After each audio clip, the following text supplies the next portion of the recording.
I want to do a book that celebrates cultural fashion, because if that was something I had seen as a kid, I probably would have been more proud of my heritage and worn my cultural wear earlier on. So I really just wanted to do a book that celebrated not just Indigenous fashion, but all sorts of different cultures and their design traditions. And the hope was to inspire kids to be proud of where they're from and to rock it with their style.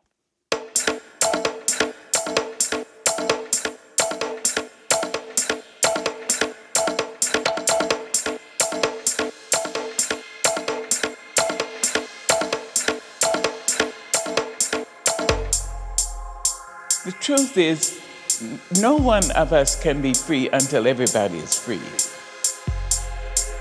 No one of us can be free until everybody is free.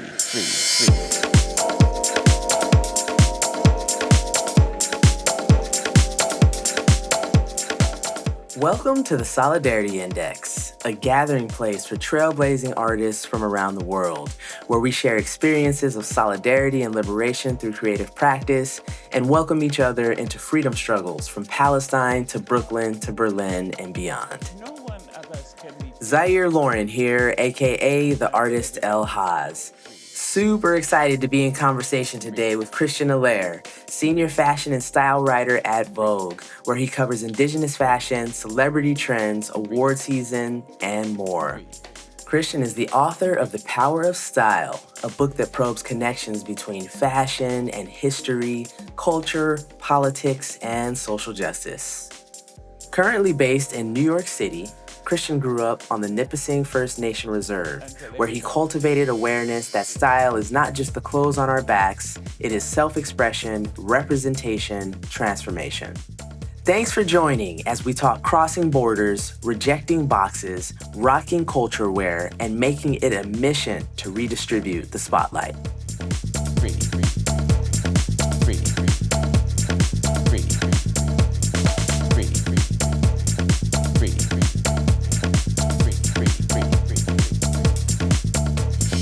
People have to develop courage.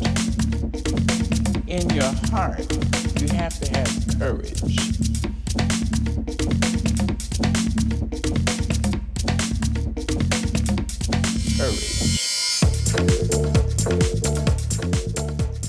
All right, cool. Here we go. My name is Zahyr. I am the host of the Solidarity Index. My pronouns are they, them. I am currently living on Duwamish land in Seattle, Washington. I'm a caramel-complected, gender-diverse individual. I wear glasses. I have a nose ring. And today, for you, Christian, I wanted to wear this necklace. This necklace was made by my friend from the Omaha tribe, Caitlin Keller. It is a tubular herringbone stitch. It's gold, it's black, it's my actual favorite necklace. So I'm honored to be wearing that today. Gorgeous. Thank you. Hello, my name is Christian Allaire. I'm an Indigenous fashion writer at Vogue. I'm Ojibwe from Nipissing First Nation. I am currently on Lenape-Hoking land in New York City / Brooklyn. I am wearing a printed shirt from Jamie Okuma, an Indigenous designer, and a beaded bolo tie made by my cousin, Farrah Lewis, who is from my land, Nipissing First Nation. Christian, I have been coveting Jamie's work for years. I'm just like... She's hard to get, yeah. Yeah. Beautiful.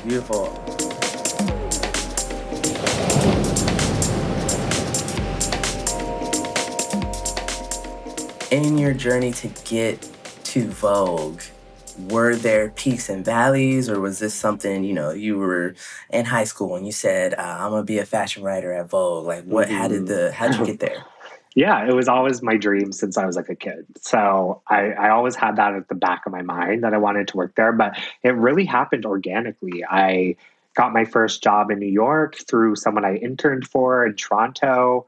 I worked at Footwear News, so I was a shoe editor, actually, for a few years. And then through someone I worked with there, they moved to Vogue, and it wasn't an immediate thing, but eventually they thought of me for a position. So I started freelancing there a bit, and eventually I became full-time, and I think it's been 3 or 4 years now. Maybe 5 years, yeah. Wow. So it's based on connections. It's based on, I think it's a mix. Like, I think you obviously need to be good at what you do and hardworking. But that alone, I don't know, would have gotten me there. I think it's also making connections and authentic connections and keeping in touch with people, even if don't think it'll get you anywhere. Just, you never know when you meet someone where you'll cross paths again. So I always like to keep in touch.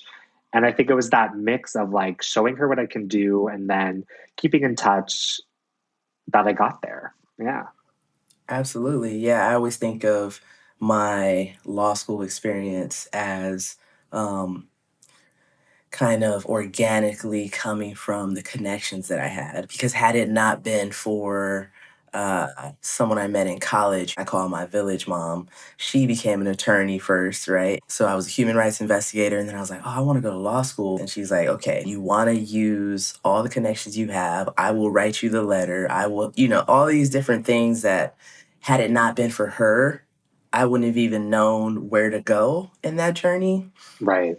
Yeah. And the only reason I was connected to her was because I went to this particular college. The only reason I was able to get to the college was because the entire village came together to help me get there. So for me, it's like these tentacles that all kind of come together to lift us into Yes. where we're going. So I studied my rear end off for the LSAT. Right. I studied my rear end off to pass the New York bar. You have to be ready and actually execute, and then people help you get there. Yes. Well, the bar is not an easy thing to pass. So clearly you had to do some work.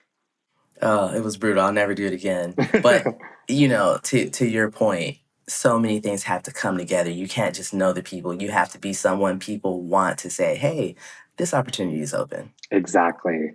I get a lot of college students reach out to me for advice, and I think that's just my biggest advice is it's a mix of hard work and dedication, and sometimes you got to do the menial tasks at first, but it's also a mix of connecting with people you're working with and staying in touch and networking. I think you do those two things, something will open up for you for sure.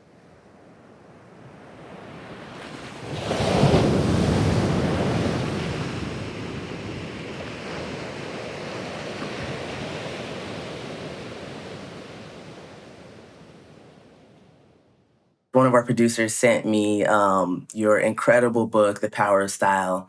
And I dug in there and learned a lot about a lot of different cultures. And I'm wondering if you can tell us a little bit about why you wrote that book. Like, what in your gut propelled you to write The Power of Style? It's a good question. So I knew from the start that I was doing sort of a young adult leaning book. I just kind of started with thinking about what I was into when I was sort of a preteen slash teen. And I was really into fashion, but I often felt like my Indigenous culture wasn't reflected in the fashion world at all. And that made me question whether Indigenous fashion was cool or hip. Not seeing that representation really kind of made me ashamed of it when I was a teen.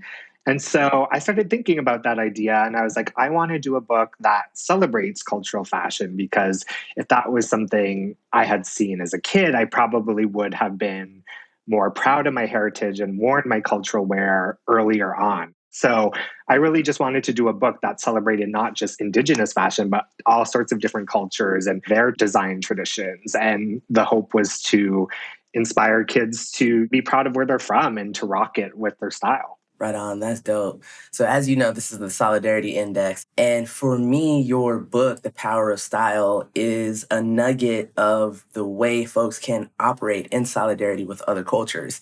Because you use your platform to be like, hey, this is how Black folks do braids. This is how our Muslim family members wear hijab and why. And these things, as you said, especially for the young audience, especially now, Christian, well, your book might be banned, actually. Now that I'm thinking about it, I'm like, it's huge right now. Mm-hmm. Well, yeah, that was the thing, is everyone profiled in the book comes from drastically different experiences and cultures. But Right. in doing all my interviews and talking with everyone, we actually had a lot of shared stories and experiences. The main one being not seeing ourselves reflected in fashion or beauty spaces, and that in turn making us feel ashamed or guilty about our culture or our traditions. And I wasn't really expecting that through line in starting the book, but it came very clear to me that we've all experienced that in some way. And so, like you said, if we're talking about solidarity, we really have all experienced these things, and we can all go against that pushback and be proud of who we are and encourage each other to rock our, culture wear. I think it's the most beautiful thing. Absolutely. I was reading your book and thinking about the braid styles and remembering in my teenage years how much I was made fun of for cornrows. Mm. And I thought to myself, if I had seen this book then and known that a fashion writer from Vogue had included all this stuff in here, I would have been like, oh, this is dope. I mean, for me, I was like, I don't care what y'all say, my hair is popping. But I did have that moment, Christian, of like, do I look backwards or you know what I'm saying? Because of what the culture, American culture, puts on those cultures that it only sees valuable in consumption realm. I think when you're a kid, like you often just want to fit in and you just want your friends to think you're cool. And so you'll often sacrifice things about yourself in order to fit into that. That's exactly what I wanted kids not to do after reading this book. Even if someone's making fun of you or doubting your appearance or whatever, it's all noise. Like, just be yourself, be proud. Right. Yeah, and then you end up being the one copied and revered in your later years for being yourself. Exactly. So I was digging into an article you wrote about how you and your friends have really started to buy back Indigenous clothing or First Nations clothing that you've seen sold here and there and kind of developing a collection. And so that level of cultural reclamation, why do you think that's important for the movement? So I actually wrote about this for Vogue, and it actually kind of became a much discussed story. Some people agreed with my take, some people didn't. I do a lot of online shopping and just sourcing, and I'm always looking what's on the market. And I noticed that in a lot of vintage or resale sites, there's a lot of Indigenous appropriated pieces. So pieces, a designer, they'll use Indigenous imagery and obviously be inspired by our culture, but they're not really involving us, and they're just kind of appropriating it for their own measures. And so I noticed there's a lot of these pieces online. I feel like it's a dangerous thing for just anyone out there to buy it and wear it without knowing how offensive it is or what it's doing. And so I just started buying them just so nobody else can buy them, Like, I just want to take them off the market. I don't intend on wearing them. I don't intend on selling them. I just want them like off the market. And the more I started thinking about it, I was like, this could actually be like a really interesting archive down the line. It shows a point of history in fashion where so many fashion houses were appropriating our culture. And I think it's changing now, but especially 90s, 2000s, we saw a lot of that. So now I'm making that a mission to grow the archive, and maybe it's something down the line, maybe it's not. But I just don't want, a regular old shopper to buy it and wear it because these pieces are so offensive and sometimes racist. Yeah, that's real. Right on. It makes me think of that context for First Nations folks, as well as caricatures in sports, as well as Halloween costumes. I mean, there's all these different ways, again, where in this country, culture is consumed without any respect, just no kind of acknowledgement. It's just an outfit for consumption that someone can buy. And so I think it's awesome that you're trying to get as much of that stuff off of the market as possible. And for me, when I think of Black and First Nation solidarity, I think of the times in the human story of Black folks in which our caricatures were front and center at minstrel shows. You go to a shop and it's like hella old stuff. Antiques where the lanterns, little statue lanterns in front of people's houses. And there people are just selling this stuff piggy banks with a caricature of our faces on, all these different things. And again, to be consumed, Yeah. period. Mm-hmm. I always think about that similarity. Well, right. And it's like, what's the better alternative? Do you just leave it out there? Do you try to sell it back to someone who can do something with it? Do you keep it? I don't think there is a right answer, and that's the thing I'm learning. But I think for now, I'm just building out my personal archive and deciding what to do with it later because there's so much stuff out there and it's kind of scary to think about. Yeah, yeah. And just to offer my familial experience, my auntie used to do that. So she had in her home, in the kitchen was for coloreds, signs, and stuff like that. She collected all that stuff as well. Well, yeah, I think it's something kind of like powerful slash funny about taking things that are really offensive about the way people have been inspired by your culture and kind of not, I use the word reclaiming it. I don't know if it's necessarily reclaiming it, but it's, it's kind of taking the power back a little bit, I think, because I don't know. It's an interesting idea.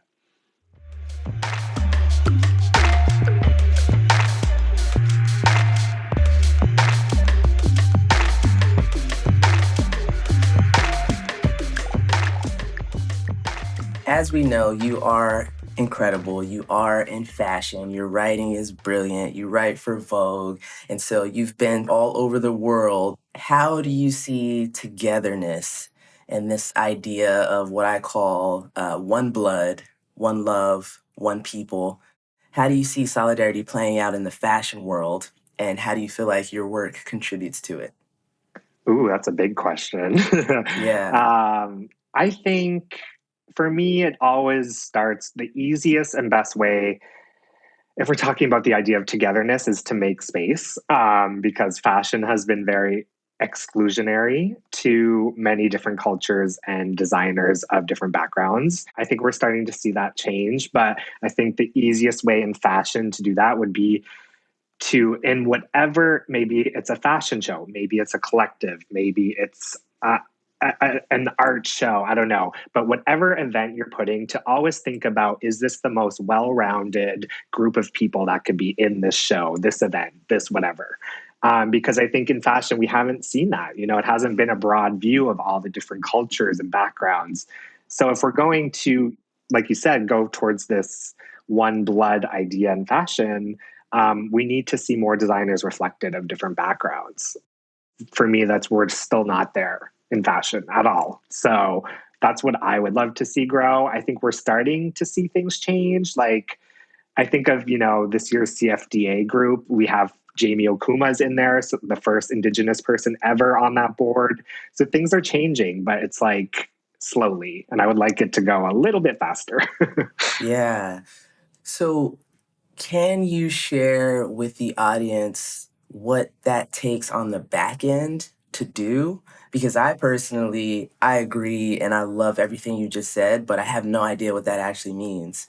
Does that mean, we're targeting folks in high school so they can come up the pipeline? Are we saying that those designers already exist, but the people who are in charge of actually selecting them aren't selecting them? So does there need to be pressure in that way? Like how do we do that? Exactly that, like you said, the second point. And you asked earlier too how I think my work contributes to that. So I'll give you an example is, yes, I think the designers and the talent exists out there. You can find someone in fashion from any background you can think of. But the problem is if we're talking about someone like me, a writer or someone in media, people aren't just spotlighting everyone and they're not giving the mic to everyone. And so what I try to do with my work is just intentionally think about, let's say, my month's stories. Am I doing an Indigenous? Am I doing a Black designer? Am I doing an Asian designer? It sounds maybe a little like performative on paper to take that approach, like ticking a box. But I think you really do have to think about being intentional about that. Otherwise, you won't do it. And I think you need to, always think about who you're not spotlighting enough, who you need to do more with. That's what I do with my work. And so, yeah, I just think more people need to intentionally think about making that a mission. Mm-hmm, mm-hmm. And so, in every aspect of exposure, the folks who are writing the articles, doing the videos, the movies, just including a broader collection of people intentionally. Yes. And it also doesn't need to be a performative thing, like I said. Like, I think of something like Hollywood, which is a whole other beast. Think about, let's say, casting an Indigenous person, but maybe it's not even an Indigenous role. They can just be the doctor, they can be the store clerk. Like, it's just including them They in a can be natural human, way. Christian, like a regular They can human. they can be a regular human. Oh, okay. Word. What a Word. concept. Right? What Like a what? concept. Okay. Okay, I got you. I hear you. As you were speaking, like, yeah, they're in every profession, Hollywood, fashion. I come from the legal profession, philanthropy, these type of things. And in every profession, there's always an argument made. Well, we just don't know these people. We don't know enough of them. And that is always fascinating to me because I think people think it's an excuse, but really you're just telling on yourself because you've done no actual work and you're too lazy to do that work. Yes, exactly like you said, lazy and not true, because I feel like I've researched the most niche of things, like, let's say, a native celloist or something, and I can always find a multitude of options. So I don't buy the talent doesn't exist excuse. I don't buy Right. it. Yeah. Same, same. It's interesting to hear your perspective from the fashion realm. So, you spoke about making sure that Black folks and Indigenous folks are intertwined and kind of growing, that landscape in the industry. Mm. Um, Hmm. I think that there is a lot of human story between Black people and First Nations folks that has been disappeared, and I think we are very easily pitted against each other because of that, whether we're talking about who gets to be on the rolls or who looks this enough or that enough. Um, I'm wondering if you can speak to how storytelling as Black people and as First Nations people can kind of bring the bonds together. Mm. I mean, it's not even something I've done, so I can't even take credit for this, but I think more stories around our shared experiences, it would be more interesting to, like you said, illuminate how we actually are very similar in culture and experiences and struggles, and we don't need to be in competition with each other. I think there's definitely a need for more stories like that, and the fact that I haven't really explored a story around that speaks volumes. That means we really need to do it. I can think of so many things our communities have in common. You said the idea of not looking native enough, or like, maybe you're too light skinned, maybe you're too dark skinned. These experiences exist in both Black culture and Indigenous cultures. So, yeah, I would love to see more stories around that. Yeah, I'm like, I want to see the family members from the American Indian movement alongside our family members from the Black Panther Party together. I like to imagine what that would have looked like if we had a uniform that represented us as one blood, and if we had a place that was designed for us to share these stories, if we had a way for these stories to travel through generations. Because they existed, it's just they didn't get passed down. And obviously, we know a lot of reasons they didn't get passed down is because people were killed and imprisoned, so they wouldn't get passed down. So, Period. That part. yeah. But can you imagine had those, groups joined alliances at that? That's just like crazy to think of the power we would have had. Yeah, yeah, and a lot of them did. There's a lot of movements Oh, where yeah. folks were cross-pollinating, where people were flying around the world to different, communities who were facing brutal oppression. If we saw that today, though, and in a more intentional way, because it's a lot of love between communities even today. But I always think how powerful it would be if there's some intention behind showing that to the world. I think we are seeing that in ways. I think of something like the missing and murdered Indigenous women and the marches that are constantly going on. I would say the biggest allies at those marches are people from the Black community or people of color in general, they will show up for Indigenous issues and vice versa. So I think we are seeing those alliances really strongly today. And I think that's only going to continue to get more powerful. Absolutely. Absolutely. Yeah. And so it's up to us as artists to elevate the visuals of that and the messaging of that. And that's part of what I try and do in my work. You know, if we saw a march with our cultures all together, hand in hand, intentionally, explicitly, that would be dope. And I'm sure it's probably happened. I just don't know about it. No, So, same. I think yeah. it happens in, I don't want to say subtle ways, but I think it's always happening at every march. But if we did like an intentional one like that, that would, I think, make the message loud and clear.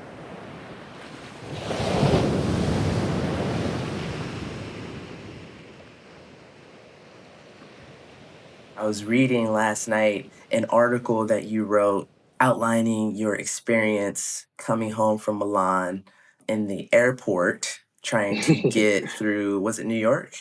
Yes, Yeah, JFK. trying to get through JFK. And I'm wondering if you're comfortable sharing that experience because I wanted to offer some similarities between the Black and Palestinian experience as well. Yeah, this is a few years back, but it's still actually an issue for me. I live in the US on my status card. Like, I don't have dual citizenship, I don't have a green card. How I live and work here is with my native status card. So every time I cross the border, that's the document I give to the border patrol agents. And so this instance, I handed over my status card and they thought it was a fake status card. They thought I was lying.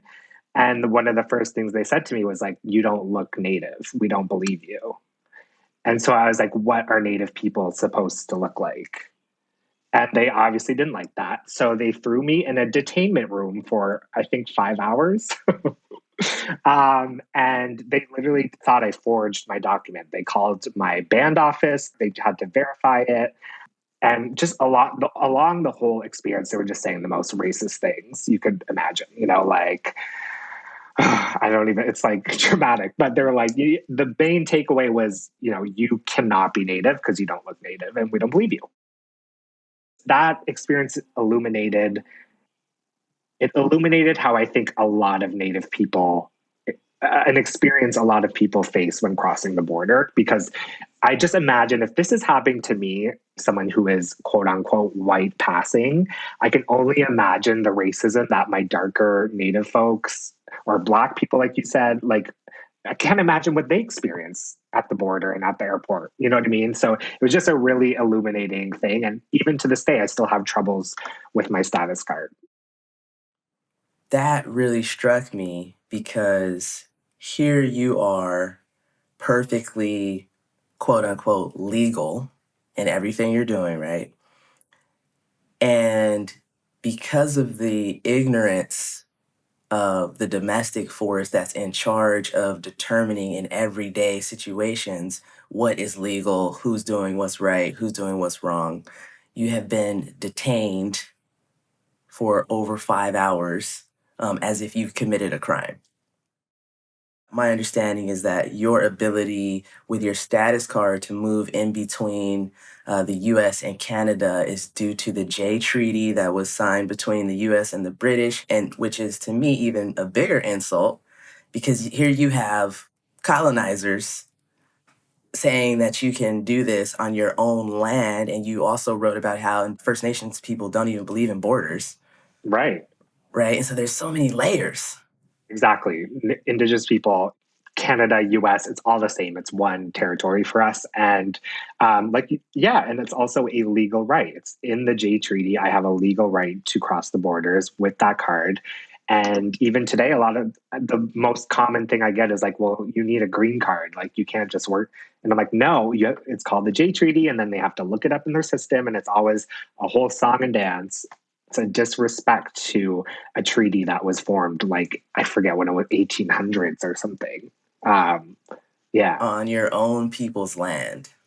on our land. Yes. So, it's that's intense. I appreciate you sharing that. And I wanted to just ask that because we're aware of so many similarities with the First Nations people and the people of Palestine.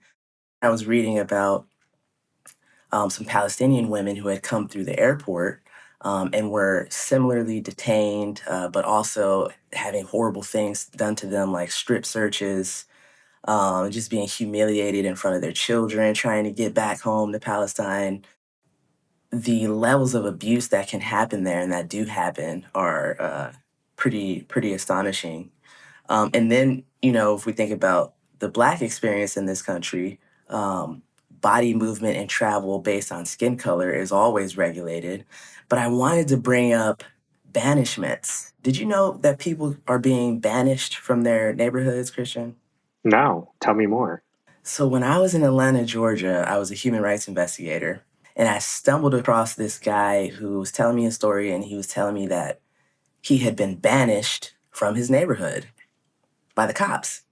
And I was like, so confused. Like, how, what? How does that happen? Right.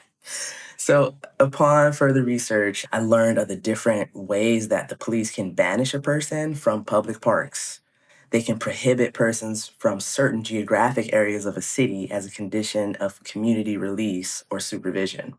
So, if you're on community release and you're trying to go home and they said you're banished from that neighborhood, you can't go home. And so we know that there's so many cascading effects from these things.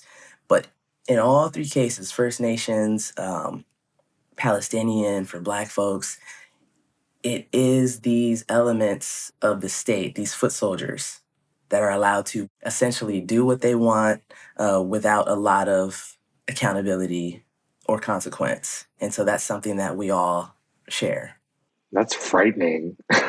But, this is precisely why movements like Land Back movement, why I was born. It's terrifying to live in a time where, like you said, you can be banished from your own land for no reason. So it's terrifying. And it's also a sad reality that we all experience that in different forms. These are the things for me that solidarity grows from, these kind of deep wounds that we're all carrying, and this possibility of all coming together around this stuff, all being fly together, marching together, it's just it becomes so much more beautiful. Yes. And that's why they say strength in numbers as well. I think that is the most beautiful thing, is when, people of different backgrounds, stories, experiences can come together. And I think we also need to, if we're going to combat these really big systemic issues that are going to take years, decades, centuries to battle. Absolutely.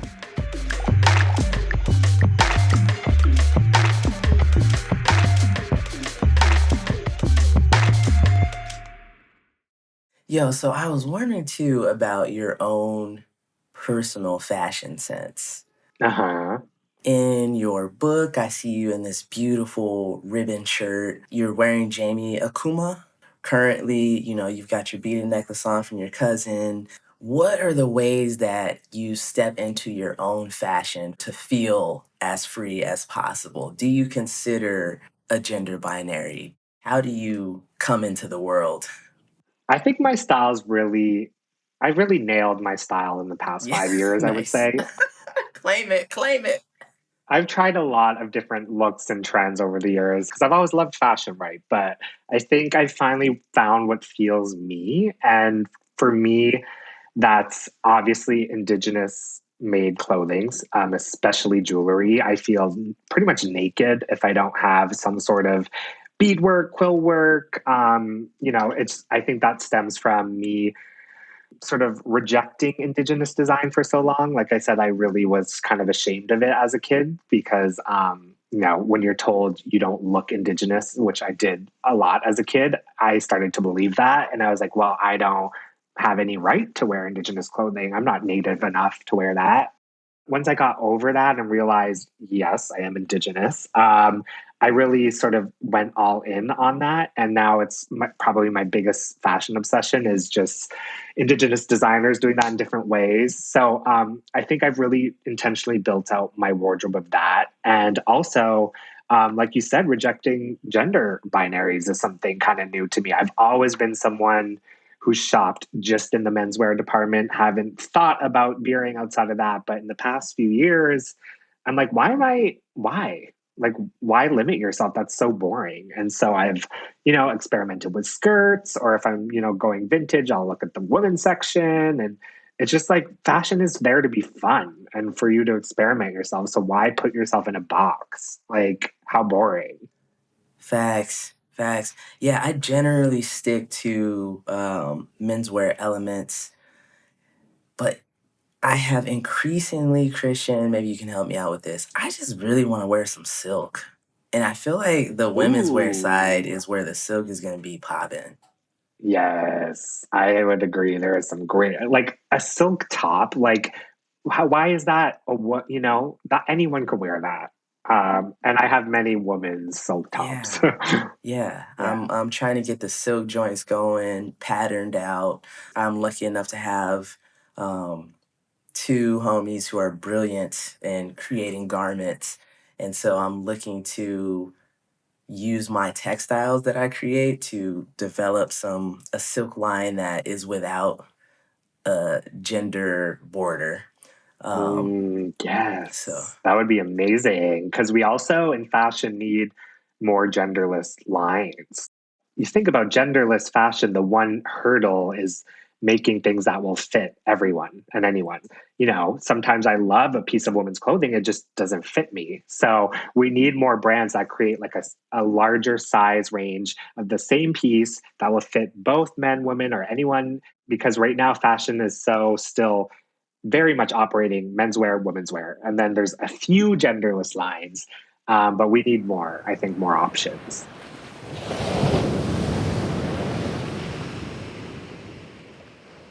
is there a change you want to see in the fashion world? Is there something regular people like myself can do to advance that and to contribute to that vision? I would love to see fashion continue to be more inclusionary. I think it's something we're starting to see. I'm starting to see a lot of fashion weeks have a more diverse roster of designers showing. I'm starting to see smaller designers get bigger features and spotlights. So I think we're on the right track. I just would love to see in every realm of fashion just more cultural backgrounds and experiences reflected. And I think how people, regular, people maybe outside of fashion can support that is to buy from designers of all backgrounds. I think about something like Indigenous design. People are often scared to buy something from an Indigenous designer because they don't think it's for them or that they can't wear it. But I'll tell you right now, a Native designer is producing and selling something. They want you to buy it. Like they're not going to sell a sacred, ceremonial piece that's only meant for a specific, no, because they would never sell that on their website. That would not be for sale. So for the most part, if you see, a piece of clothing or jewelry from, a native designer and you love it, you can wear it and they want you to buy it. I think people need to get over the fear of thinking any sort of cultural designer that is not for them and just support them and wear it if you love it, because that in turn lets them create their art and continue their business. Yeah, personally, I appreciate that you said that because it is true. Sometimes I'll look at things and be like, I don't know, I don't want to be out here doing too much and looking like an appropriator versus, my dear friend who made this necklace. I know she's First Nations, and I also know that she made this by hand, and so that gave me the courage to be like, yeah, I want to purchase that. Well, that's exactly it. Like, you're not appropriating if you know who made it, you know the story, and think of the power of then wearing that and someone compliments you and you get to share who this designer is. You pull up their Instagram page, you show them, you're spreading their art out into the world. I think that's the complete opposite of appropriation. That's appreciation. You're doing the right thing. Appropriation would be buying some sort of beaded dream catcher necklace on like eBay, not knowing where it's from. That's appropriation. So we talked about your fashion and the world of fashion that you're in, and I'm wondering, do you have a dream runway scenario? Ooh. Actually, I do. I just went to this show in California, the Yamava Resort. It was hosted by the San Manuel tribe. And they did this really cool show. There was 4 Indigenous designers and mixed in with non-Indigenous designers, like designers from LA, designers from New York. And I loved that mix because don't get me wrong, I love an all Indigenous fashion show. I will always love that. But seeing a show with so many different backgrounds and aesthetics and styles in one, I think is exactly where fashion needs to head. Because that was one of the coolest shows I've seen in a while. Like I saw so many aesthetics, so many point of views in one show. So I think a dream show would be like that, plucking people from different cultures and combining them into one big show. It was really epic. Yes. Okay, I love that.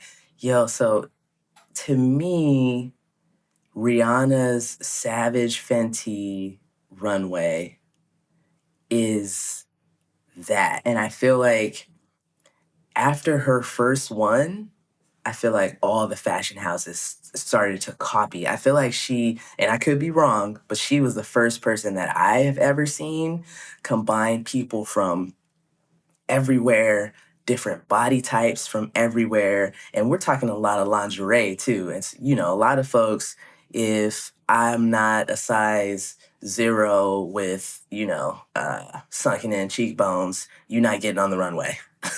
Rihanna had everybody, and it was incredible. The music was incredible. The performances, I mean, everything. So had you seen that type of show before her? No, I think Rihanna was a big trailblazer in terms of model diversity, which is a whole other thing. Like you said, she had plus size, drag queen, trans, actors, singers, athletes. Like she thought about who she's casting in that show to really reflect the beauty in all different shapes and sizes, ages too. I think she really led that charge, and I think she made a lot of people think about that. And you talk about dream fashion show, that comes with that too. I don't only want to see a range of designers, but models. I want to see a range of models. And also, if we're really going big here, I want to see the backstage crew be diverse too. You know, the photographers, the stylists, the DJ, every realm of fashion, there's room to improve and to make it bigger and better. So yes, Rihanna is the queen of that. Yeah, the queen. I was like, man, first time seeing that, I was like, that's brilliant. And you talking about the backstage crew and the folks who are behind the curtain, something that I hope more people get really passionate about, which really just makes your production better. Yes. Yeah. So we're starting to see that. And I think it's really inspiring. Indigenous people, shine your light, we are equal. I remember the days when our prayers were illegal. I remember the days when being Indian was lethal. Yeah, we had a rough past, but get ready for the sequel. Get ready for the glorious comeback of our people. Oh, yeah. Rise up, all you warriors of love, all you answers to the prayers of our ancestors from above. I can feel it in my heart. Can you feel it in your blood? I can hear the seventh fire calling us to wake up, wake up. All nations rise. Rise up, 'cause now's your time. We don't have to hide anymore, 'cause now's the time. All nations rise, rise up, 'cause now's your time. We don't have to hide anymore, 'cause now's the time.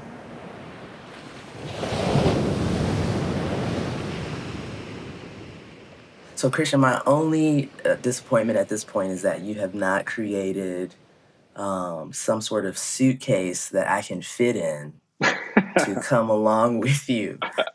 Thank you so much. It's been awesome just to get a chance to talk to you and like kick it for a little bit. I really appreciate it. No, thank you. These were such insightful questions. This was great. Right on. Cool. Thank you, Christian, for inspiring us to express and celebrate our cultural pride and to vision a more expansive and beautiful world of fashion. Y'all can check out Christian's wide range of work on his site, christianjallaire.com, and keep up with him on Instagram at chrisjallaire. Also, check out our show notes for links and information on the people and topics we touched on in this episode. Thank you for listening to the Solidarity Index. If you like it, please share it and follow us wherever you catch your podcasts. This podcast is a production of State of Mind Media, created and produced by Jen Bell, Shalva Wise, Stina Hamlin, and me, Zahyr Lauren. Audio editing and production by Stina Hamlin. Audio mix by Matt Gundy. Logo and identity design by Marwan Kabor. Art direction, website, and additional design by Jen Bell at Studio Analogy. Our theme song, Until Everybody is Free, by Bella Cuts, is out everywhere you listen to music. All proceeds from streaming and downloads go to the Dr. Maya Angelou Foundation. Other music in this episode, All Nations Rise by Lila June, and Money Menace by Justin DeLorme from Nagamo, an indigenous music library. I'm your host, Zahyr Lauren, aka the artist L.Haz. You can follow us on Instagram at The Solidarity Index and anywhere you find podcasts. For more information, head to our website at thesolidarityindex.com. Appreciate y'all for listening. Peace. The truth is, no one of us can be free until everybody is free. No one of us can be free until everybody is free.